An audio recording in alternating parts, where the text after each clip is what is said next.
Hey guys, welcome back to Let's Play Skies of Arcadia Revisited. I'm Nai, and because we found Spice Island, we're ready to just make our way over to Yafutoma, which should be a little bit towards the northeast over here.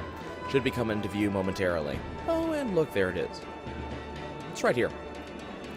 So what I'm probably going to do is I'm probably going to hold off getting any more, You have found the Yafutoma. An ancient legends speak of Yafutoma as a mythical land to the east, covered in gold and populated by a proud, polite people. Cut off from the world by dangerous currents, it has developed a distinctive culture, first discovered by Vice the Blue Rogue. No, it was discovered a long time ago, because we knew about them. There were legends. That's how this thing works. It's kind of like saying there was no survivors of a story.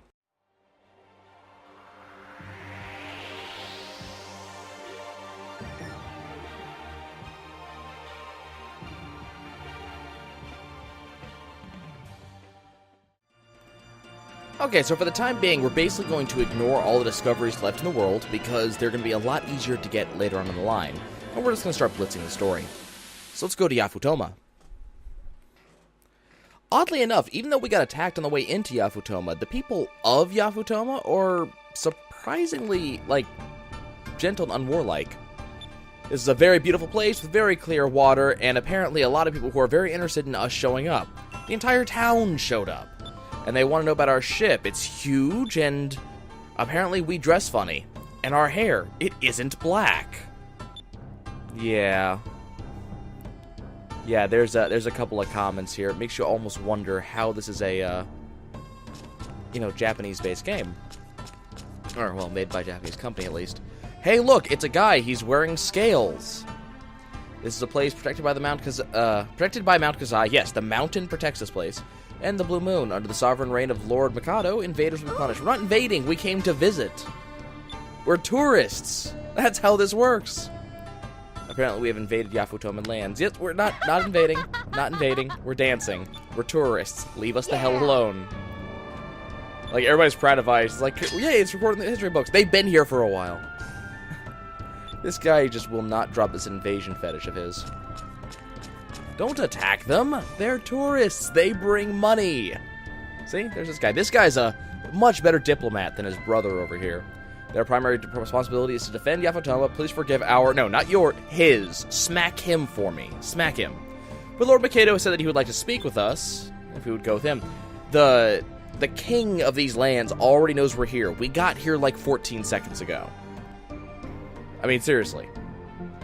So we go all the way up. And, let's see. So this is Lord Mikado there in the chair, in the throne. This is his daughter, Moegi. She's always been interested in the West. Apparently, they knew about us. We had no idea about them. But she would like to hear all about our homeland. A little tittering laugh there. If there's anything that they can do for us, just ask. Well, words. Things that we would like from you. Eika doesn't want to be much of a burden. That's probably a good thing. And there's some guy, Kangon, over here. He's an advisor of the royal court, Reed Grand Vizier, and he must say he's opposed to the idea of foreigners entering their lands. Well, what do you look like? Uh-oh. Oh, God, he has to be evil. Just look at his face. He has to be just the most evil of villains. Foreigners have only brought to us disaster. We must cleanse them from our lands immediately. If there were previous foreigners, then Vice definitely did not discover these lands. And that must be his son over there. He agrees with his father. There you go. The Westerners can only bring us trouble. They should dispose of them at once. Oh, you and what army? Me and my ship will take on your entire freaking place. Seriously, Moonstone Cannon. Learn those words. But we are guests, and we must be welcomed. We can teach you so much about our own country, because we have anything you'd be interested in. He would like to know why we've traveled to Yafutoma. Well, here it comes, guys. You know this is where things are going to go bad. We're searching for the moon crystals to prevent enemies from destroying the world. And Mikado says the object that we are searching for lies underneath Mount Kazai. He already knows what the moonstone is. Here in Yafutoma, they refer to it as the Maga Sphere. He already knows. Like, I say moon crystal, and he goes, oh, right, that thing. Mount Kazai is considered by their people to be a holy mountain, and deep within that mountain lies an azure-colored jewel. Their ancestors passed the jewel on to the successor of the throne. After the cataclysm, they never really specify what it is. I'm assuming it's the Rain of Stones, but there you go. The jewel was sealed inside Mount Kazai. An azure-colored jewel? That has to be the moon crystal. Yeah, he just said that's what it was. He just said it! You don't have to confirm it, really. At some time, Mount Kazai was a volcano, and there's no known way inside. The Magosphere has been lost since the days of the old world. Okay, so here's the question that I've never seen it accurately answered, as far as I can tell. When the world of Arcadia, because it must be Arcadia, because this is Skies of Arcadia, when the world of Arcadia was before the Rain of Stones, before the moons called down all of those meteors that just broke the world, was this a solid planet? Because we've seen in 2 episodes a volcano, or we'll see it soon at least, we've heard reference to a volcano and a hot spring. Both of those would require ways for magma and or heated water to rise up. If they're floating, how the hell are they doing it? Mikado says that we will retrieve the Magastone for them. He would be eternally grateful. Magosphere is at the bottom of that huge mountain. Yep, we can do it. We have this technology. We'll get it back for you. Of course we will. We're just all kinds of cool that way. Okay, it is time to explore the city of Yafutoma. First things first, Moonfish. Excellent. Okay, let's see. I think that's that for now. We do, however, need to go collect some other things. I think that's the only Moonfish in the area. I might be wrong. Maybe one more. But next, we need to go down the elevator over here. Yafutoma is a very up and down place. They have made it very clear. We're above the cloud layer, by the way. The game has made it very clear that Yafutoma is a very up and down sort of place, which is kind of obnoxious. Here's a chicken. If we interact with it, it starts clucking at us. And so we get to decide what to say. Depending on exactly which of these 3 we choose, that bird will say that for the rest of the game. It's tasty, shoo, or it's cute. Let's say it looks tasty. Looks really tasty. And now, forever onwards, Coquetto will say, looks tasty, looks tasty. It's mimicking us. No, we shouldn't teach any naughty words. Do we know any naughty words? This is almost a kid's game. Okay, let's go over here, because there should be, in this general location, a Cham. There it is. I can't remember how many Chams we've actually gotten so far, but a lot, at least. We're going to ignore the 2 fighting girls, because I have no interest in actually talking to them. And instead, we're going to go to the weapons shop right here. Yafutoma is just so glad to sell me shit. Now, among other things, we need to make sure, yes, blah, blah, blah, buy and sell weapons. Yes, give me weapons. We need to make sure to buy a Swurian blade. Swurin? Whatever it is, we need to buy one. It's going to be needed to Vice is going to need to have that weapon later on in the game to do stuff and things and stuff. Enrique is actually getting a weapon, and it's going to help him, because it gives him the ability to put things to sleep. We want a Soran Shu robe for Eka. 2 long robes for these 2. And we can't afford anything else, but the only thing that would be good would be the Jade Swirled Hand, which is for Fina, but it wouldn't be good in the first place because the only thing it does is sit there. So we're going to ignore it. Okay, do I have anything that I have multiple of that I can sell to make money? That's the question. The only things I'm really willing to sell are... Nope, not that.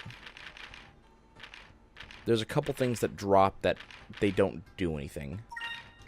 Crystal balls, they don't do anything. They're not, like, completion items. They're not random drops. They just kind of sit there and do nothing, to be honest. So we're just going to get rid of those. Do I have any weapons? Nope. And no items that I'm willing to sell. Okay. Well, it's not a big deal. I'm just going to leave. Okay. So that's that. Next thing we need to do... No, we're not going to do that yet. But we want to have the Sword Blade because we need that in the future to pick up another crew member. So that's that. Next thing we need to do, there are 2 treasure chests to be found in Yafutoma. We need to go hunt those down. But in order to get them, we need to go in a thiswardly direction. Okay. First thing we need to do is we need to jump on this guy's boat. That is what this is. It is a boat. And we need to backwards pedal our way through. There's one treasure chest right there. Could have gotten it earlier. Didn't. Could have. Okay. So now we want to go this way and go into the item place, the item shop, which is over here. We're going to get this done. So I'm running around. I wanted to comment that there was a comment made on one of the videos asking about Cutlass Fury and Pirate's Wrath and the comparative damage of the two of them. Remember, Cutlass Fury on Vice costs 7 SP to fire off, and Pirate's Wrath costs 21. And the comment was that shouldn't 3 Cutlass Fury equal 1 Pirate's Wrath?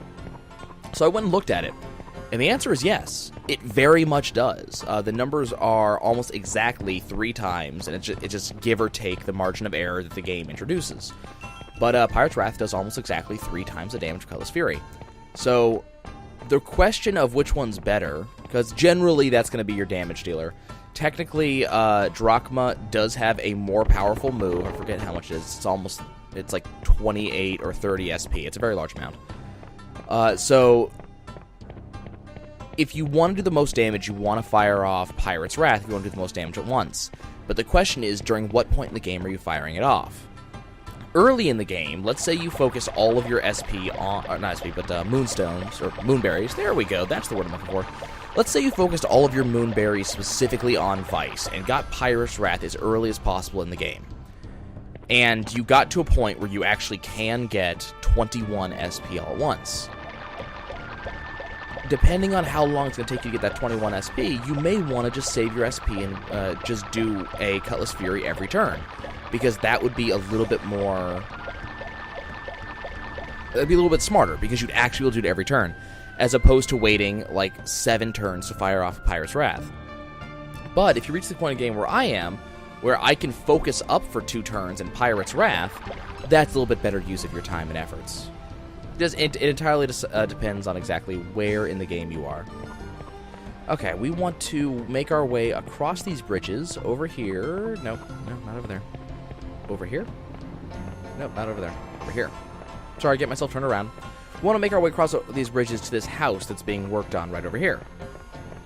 Because we want to talk to this girl. We're apparently the Westerners that everybody's talking about. Everybody knows about us at this point, apparently.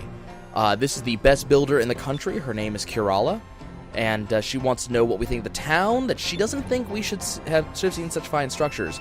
If we comment that she's right about that something and hearing about it is told different things, a very fine-looking town, Kirala is all kinds of flattered, heart-warmed, and she decides she needs to go back west with us and visit our country to bring the culture of her country to ours. So she's just going to flat-out join our crew. Vice comments that this house is under construction. She says no, this is her own house. She decided to remodel and empty the entire thing. It sticks at this point. She's going to go back to our country, and that's all there is to it.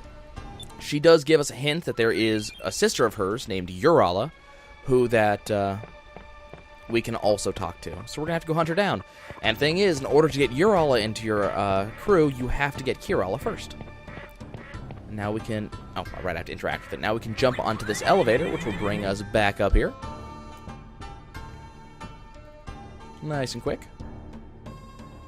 And then we can turn around and jump over here into this little... I forget what these things are called. It's tubboat, I believe. This is an actual boat. It is actually worked just like this. It's kind of cool. But we can now take this boat all the way back over here to this restaurant, where we will now find Urala, who we can now get to join us.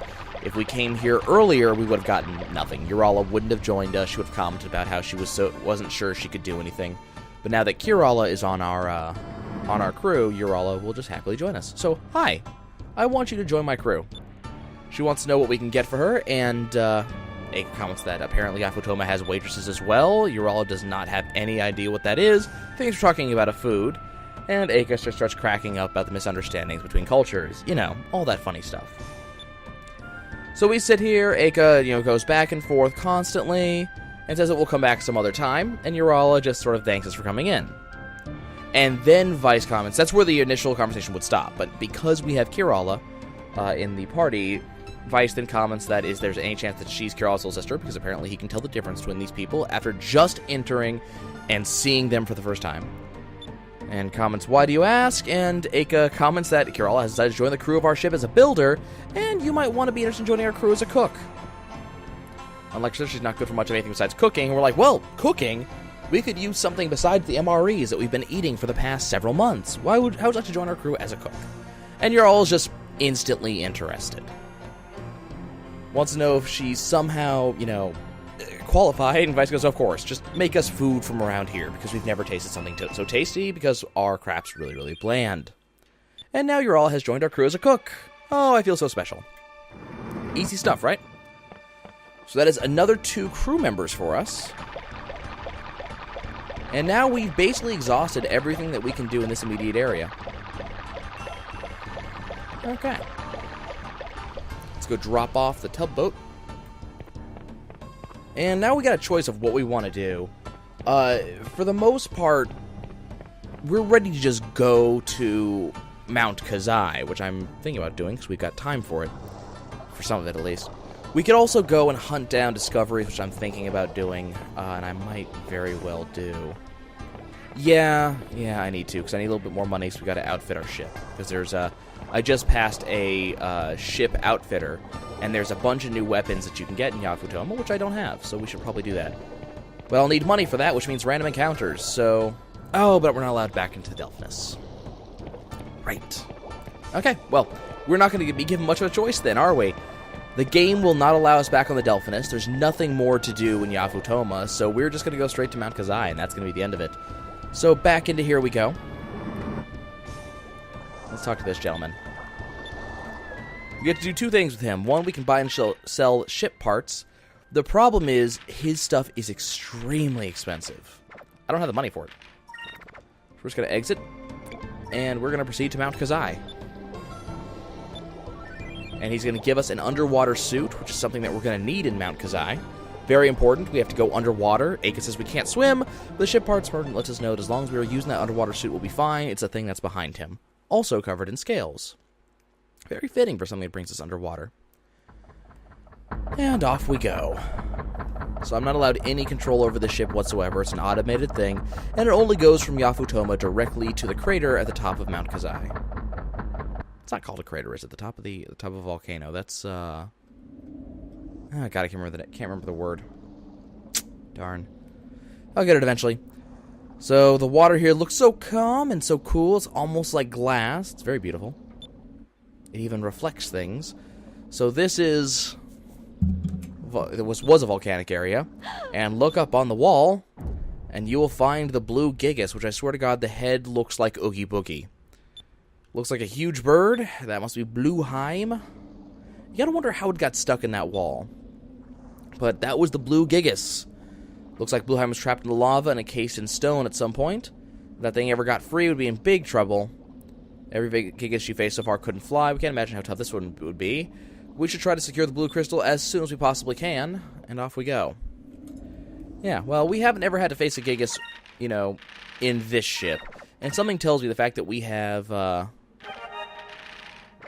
Delphinus would make it a little bit easier because we have the Moonstone Cannon. Okay, so now we got to go into Mount Kazai. And Mount Kazai follows the esteemed habits of so many RPGs and so many games of having a water temple. And the water temple is probably one of the most obnoxious levels. For Mount Kazai, it's for a couple of reasons. Reason number 1 is just, it's this mechanic. It's anytime you walk towards water, you put on the suit and you start walking, and the camera is fairly fixed. I can move it, but the camera always goes in a really odd direction, so sometimes you'll find yourself accidentally walking out the wrong side of the water. And also there's that momentary I must get in and out of the suit event.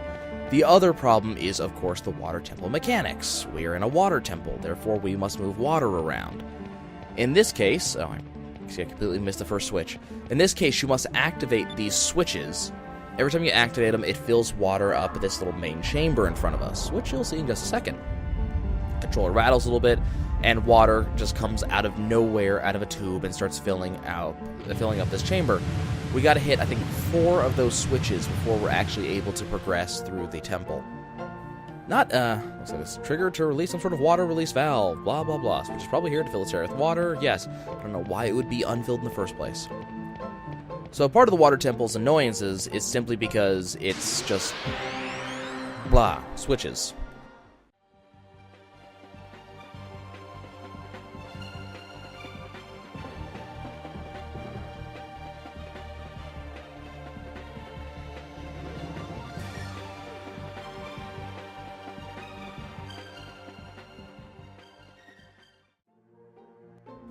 As we move to the water temple, we're going to find our way to this particular room right here. And this room probably pisses me off more than any other room in Mount Kazai.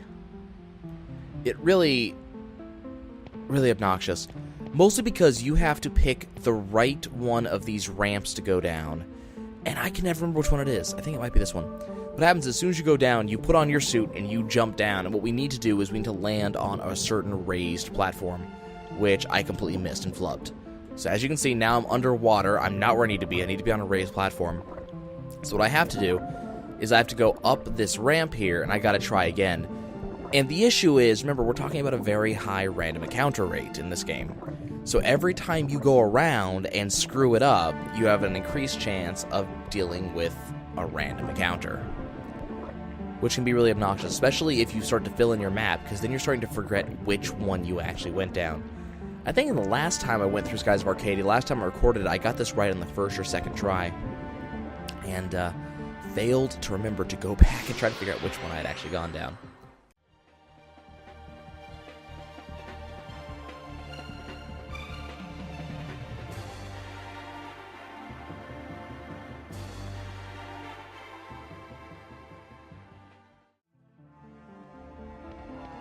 Okay, we already hit this one.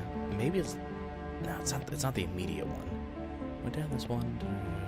Is it this one? Maybe it's this one. It may very well be. Okay, I'm on a platform. Am I on the right platform? I am. Okay, there you go. So we just got to run our way over to the switch over here. And that's it. Fairly easy. Just, you got to get the right switch. Luckily, there are no... I could totally see this game doing, like, underwater treasure chests that would make you, you know, go drop down each one in order to hit the correct treasure chest. Thankfully, the game does not do that. That would be an absolute pain in the ass. It would be worse than it is now. So thankfully, the game really saw it ahead of time and decided that we weren't going to do something that stupid. That said... Yeah... Still pretty obnoxious, and the slow rate of movement, it just makes this absolute torture. It is so bad. Okay, so we'll jump down, quick little cutscene here, we wait for them to go. My question is, how are they fitting so much air into that tiny little bottle? I mean, look at that thing. That thing can't hold much air in it. I mean, if you pressurized it, sure, but where are they getting that level of pressure? We can go on and on about the powers of blue magic and the powers over wind and water and everything, which I guess is the idea, that it's full of blue moonstones that are putting off oxygen, but still, come on. Anyways. So that's going to be this chamber done, which is good. Moving pretty fast. We should have the first floor of Mount Kazai done by the end of this episode. So that's this room. This room's completely done. Nothing else to do here. We're just going to move on. Okay. So as we move through, nothing to do in this direction but a fight.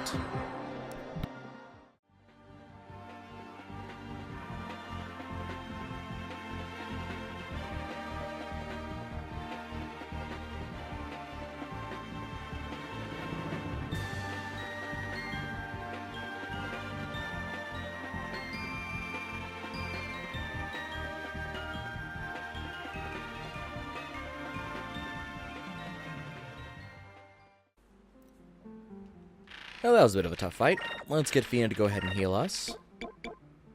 And we'll go again. Now, I commented a little bit earlier about the relationship between Cutlass Fury and Pirate's Wrath. What I haven't been able to completely test is Prophecy, actually, because I really need a boss to test it on. But the question is, does Prophecy kill faster than a Pirate's Wrath?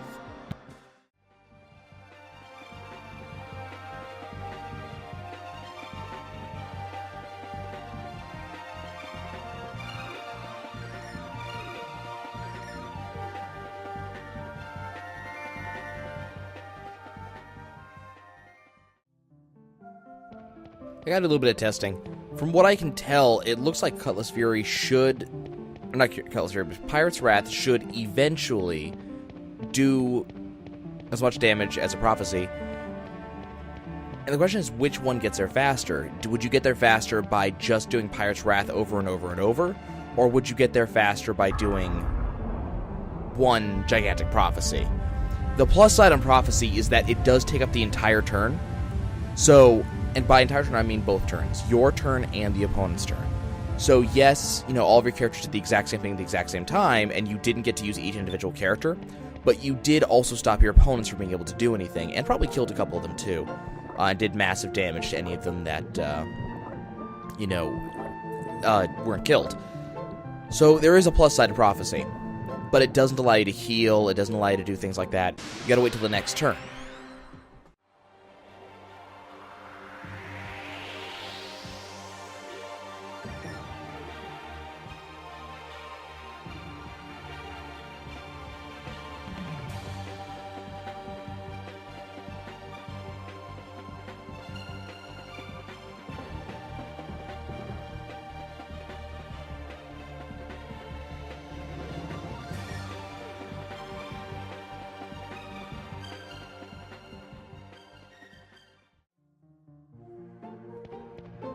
Moving pretty quickly here. We just got a couple more things to do before we can cut the episode. First thing is we want to hit this switch over here, which should be switch number 3. We only have one more before the first main chamber is completely filled. By first, I mean only.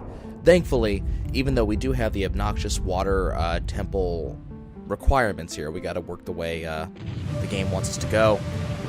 Thankfully, there is no second chamber. You do not have to fill anything else. You don't have to juggle water. It's just you got to fill each one. So it does get away from the obnoxious water temple there.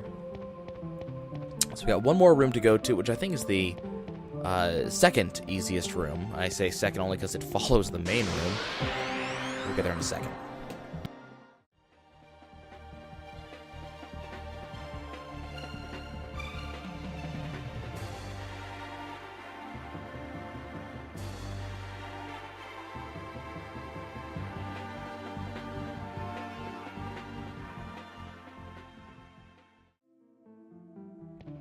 Okay, let's go get that last switch.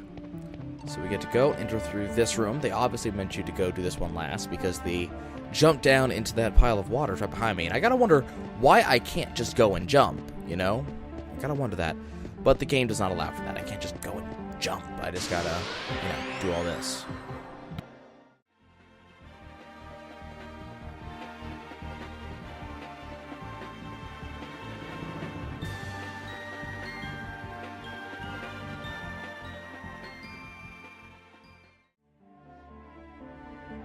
Guys, I'm going to cut the episode here because it's going to take a while, and it is going to be another 5 or 8 minutes before I get to fill the main chamber, so we're going to stop here.